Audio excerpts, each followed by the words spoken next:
반갑습니다. 부동산 전문 변호사 이승현 변호사입니다.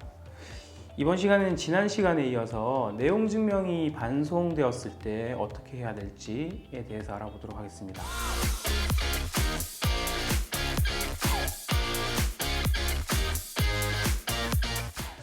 우선 지난 시간에 어떤 내용을 했는지 다시 한번 리뷰를 해보시죠. 우리가 내용 증명을 보냈을 때 반송이 됐습니다. 이렇게 반송되었을 경우에 지난 시간에 채무자, 즉 그 받을 사람의 주민등록 초본을 발급받아서 현재 초본상 최후 주소지로 그 내용 증명을 보내는 방법에 대해서 말씀을 드렸고, 그 초본을 발급받을 때 그 구비 서류 이런 부분들을 알아보았고, 초본을 교부받을 때 필요한 어떤 서류 중에 처분 문서라는 게 필요했는데 그런 게 없을 경우에, 즉 계약서를 말하는데 그 계약서가 없을 때 이해관계 사실 확인서라는 것을 어떻게 이제 받을 수 있는지 등에 대해서 알아보았고요.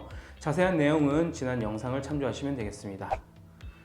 네, 이번 시간에는 지난 시간에도 말씀드렸다시피 지난 시간처럼 이렇게 채무자에 대한 주소를 보정하였음에도 불구하고 다시 한번 폐문부재 뭐 이런 식으로 또 한 번 반송이 됐을 때, 그래가지고 내가 더 이상 이 사람이 지금 어느 주소에 어떻게 사는지 부분을 내가 알 수 없을 때 어떤 조치에 대해서 알아보도록 하고, 이런 그 주소 보정이라는 부분은 채무자의 어떤 성명이나 적어도 주민번호, 주소 이런 부분을 알고 있었어야지 되는 건데, 만일 채무자의 주소나 연락처 그리고 이름 이런 부분을 전혀 모르고 있을 때 어떤 식으로 조치할 수 있을까? 연락처만 알고 있다.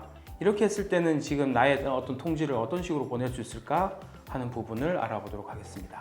결론부터 말씀드리면, 내용 증명이 반송이 됐을 때 다시 이제 내 의사 표시를 전달하기 위해서는 의사 표시의 공시 송달 제도라는 것을 이용하면 됩니다. 이거는 민법에 규정되어 있는 내용인데요. 한번 법전을 살펴보도록 하시죠.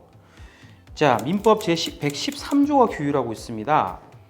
표의자가 과실 없이 상대방을 알지 못하거나 상대방의 소재를 알지 못하는 경우에는 의사표시는 민사소송법 공시송달의 규정에 의해서 송달할 수 있다라고 의사표시의 공시송달 제도를 규정하고 있습니다. 이 제도는 어떤 뜻을 지니냐면, 지금 이런 상황에서 필요한 거죠. 내가 상대방한테 계약 해지 통지는 해야겠는데 내 잘못 없이 상대방의 주소를 알지 못한다는 겁니다. 근데 내가 아무런 잘못이 없음에도 불구하고 주소를 모른다는 이유로 내가 해지 통지를 할 수 없다면, 그거는 그 의사 통지를 보내는 이 사람한테 너무 불리한 일이지 않겠습니까? 그런 상황을 해결해주는 제도로서 의사표시의 공시송달 제도라는 것을 이용하는 것입니다. 공시송달 제도의 기본적인 절차는 이렇습니다.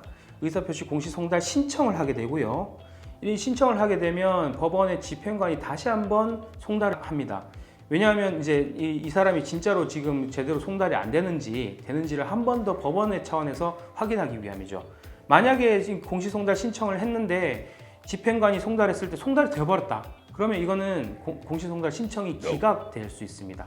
근데 그 대부분의 경우에는 이제 기각되는 경우는 없겠죠. 송달을 해도 이제 송달 불능 이런 사유가 발생할 것인데, 그렇게 해서 송달이 마치고 나면 이제 의사표시의 공시송달 결정이 법원에 의해서 이루어지고, 그 즉시 법원 공시송달 게시판이 있습니다.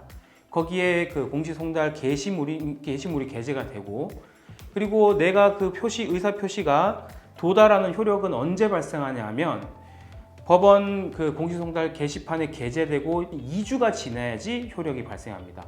여기서 주의하실 부분이 이겁니다.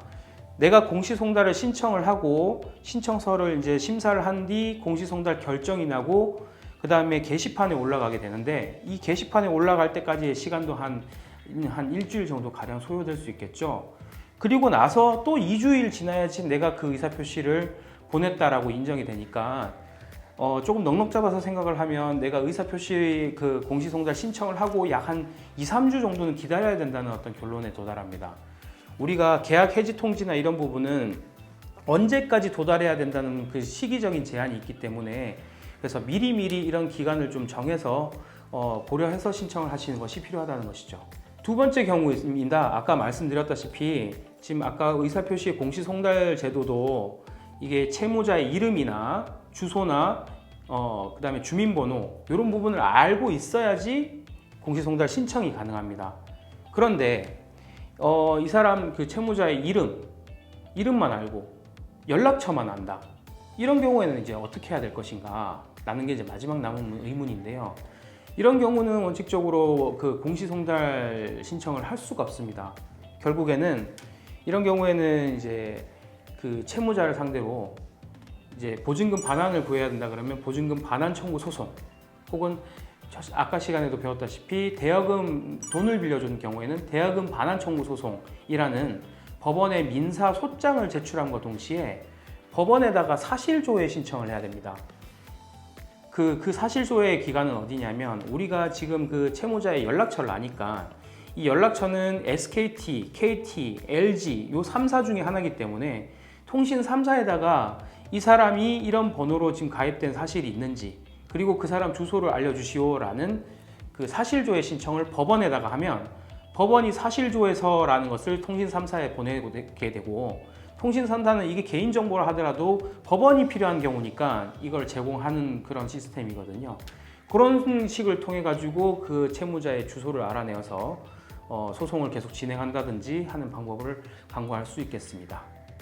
네, 이번 시간에는 지난 시간에 이어서 내용 증명이 반송되었을 때 결국에는 마지막에 의사표시의 공시송달 제도를 이용하는 방법에 대해서 알아보았고요.